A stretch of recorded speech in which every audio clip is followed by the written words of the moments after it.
Assalamualaikum warahmatullahi wabarakatuh. Teman-teman, jumpa lagi di channelnya Abu Fatan ya. Channel yang khusus ngebahas seputar dunia unggas dan juga burung kicau ya. Kali ini saya udah di depan kandang burung saya. Ini lovebird jenis Paspio. Paspio mau kita jadiin indukan.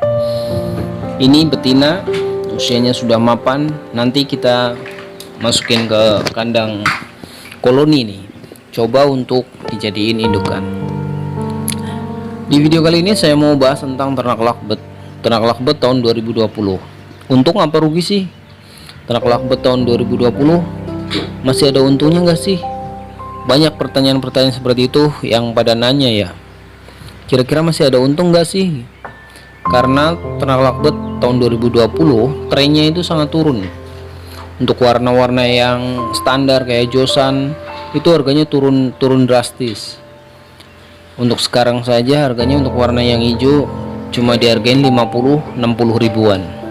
Padahal kalau kita mau flashback ke belakang tahun-tahun 2019 itu harga untuk warna standarnya warna hijau itu paling murah itu sekitar 150-an.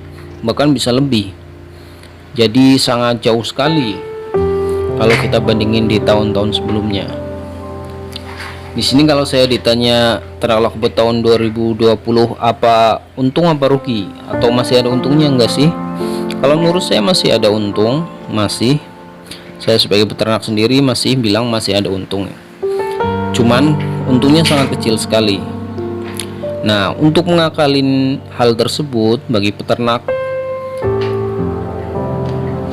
bagaimana trik-triknya agar kita masih bisa bertahan di tahun 2020 ini, khususnya para peternak lovebird. Nah, sedikit strategi dari saya ya. Yang pertama, kalau teman-teman masih bermain ternak lovebird ya, khususnya di tahun ini dimana harganya makin jatuh, yang pertama itu mau nggak mau, suka atau nggak suka, teman-teman harus mengupgrade indukannya. Indukannya harus ganti. Jangan main yang warna-warna biasa aja. Pilih indukan-indukan yang warnanya masih dominan, masih lumayan lah ya, masih ada harganya. Contohnya kayak Lutino mata merah, Albino mata merah, jenis PB, Parblue, atau bahkan Biola.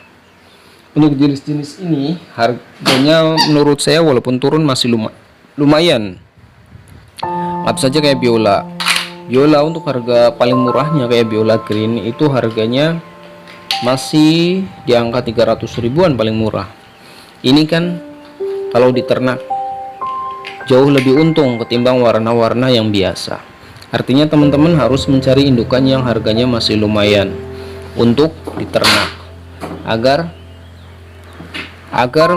keuntungannya lebih besar ketimbang kita main warna-warna yang standar. Untuk yang nomor 2, nah teman-teman kalau masih mau main ternak lovebird, pilihlah indukan-indukan yang sudah dewasa. Jangan kita main indukan yang usianya masih muda atau PAUD. Bakalan lama untuk proses ininya ya, proses bertelur dan berkembang biaknya lama. Artinya kita nunggunya bakalan lama ya. Kalau kita mainnya yang udah dewasa, atau kalau teman-teman mau beli yang udah produksi, anggap saja contohnya ya, teman-teman beli lovebird PB atau Biola yang udah produksi, emang sih harganya agak mahalan dikit, tapi dalam jangka waktu sebulan atau 2 bulan teman-teman bakalan sudah bisa memetik hasilnya. Artinya teman-teman bisa panen. Nah, dari situ berarti teman-teman proses balik modalnya jauh lebih cepat ketimbang beli yang masih PAUD atau masih umur 3 bulan ke bawah. Karena di kondisi seperti saat sekarang ini, di tengah harga lovebird yang turun, jauh lebih menguntungkan kita beli indukan yang udah produksi, biar balik modalnya juga lebih cepat. Untuk saran saya selanjutnya, teman-teman harus punya komunitas punya komunitas atau gabung di grup-grup yang ada di sosial media, contohnya kayak di Facebook. Tujuannya apa bergabung di komunitas?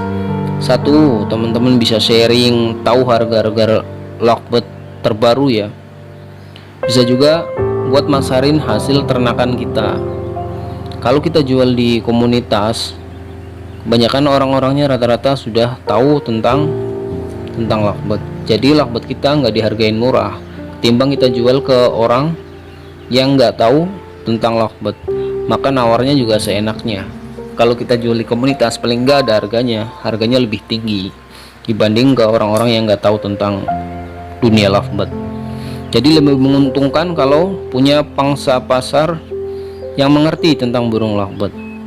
Nah, kalau kita gabung di komunitas-komunitas itu, kita bakalan memperoleh banyak manfaatnya ya. Salah satunya tentang updatean harga burung, tentang masukan-masukan juga dari grup-grup yang lain, dari anggota grup yang lain. Nah, mungkin itu sedikit tips dari saya tentang ternak lovebird tahun 2020. Masih ada untungnya, saya yakin masih ada untung walaupun nggak sebesar tahun lalu. Artinya di beberapa tipe, di beberapa jenis lovebird masih ada harganya, bahkan harganya masih cukup lumayan. Kayak tadi kayak Parblue, Viola harganya masih lumayan. Kalau kita bisa mengambil atau melihat peluang tersebut, saya rasa sih tahun 2020 ini kita masih bisa untung ya dengan ternak lovebird. Mungkin itu saja sedikit tentang pembahasan ternak lovebird tahun 2020. Mudah-mudahan bisa bermanfaat khususnya buat para peternak lovebird. Tetap semangat dan jangan patah arang ya. Mudah-mudahan harga lovebird kembali naik lagi. Kurang lebihnya mohon maaf. Jumpa lagi di video selanjutnya. Assalamualaikum warahmatullahi wabarakatuh.